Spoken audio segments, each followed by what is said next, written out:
G'day, Craig Hagan here from Coex Training.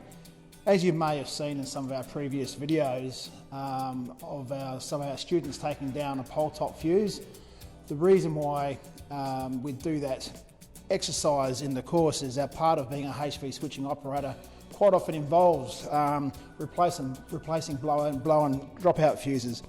To give you a bit of a closer look at what actually goes on up a pole top fuse up in the air, what I've got here is just the one phase of a system where a fuse is blown. The reason we call them dropout fuses is because they automatically drop off when the fuse blows. So as you can see with this one, it won't stay in place. This is because the fuse is blown. So once you've brought the fuse down from the top of the pole with your hot stick, you'll see that the tail of the fuse has gone. That's because it's blown. So to replace that fuse, once you've rectified the fault or the cause of the fuse failure, it's just a matter of taking out the remains of the previous fuse and replacing it. Now, it is important that when you replace the fuse, just like in low voltage, we use the correct amperage. Okay, this one that's come out was a 10 amp fuse, and this is a spare brand new 10 amp fuse element. This is one I've already prepared or taken out of the packet. The fuse itself lives in here. This here is just the tail, okay, to hold the fuse carrier in place.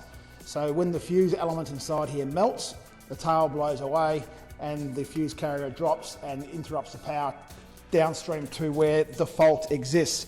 To rewire it is simply push the tail through the fuse carrier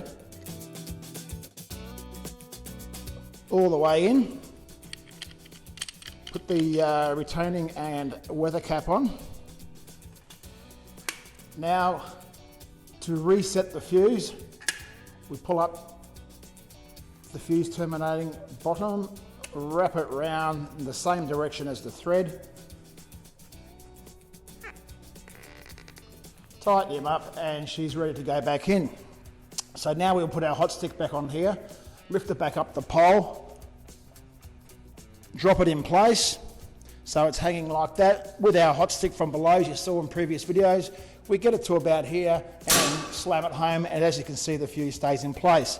If the fuse blows again, which I'll simulate by disconnecting the tail, it'll simply drop down, ready for the next fuse change out. Thanks.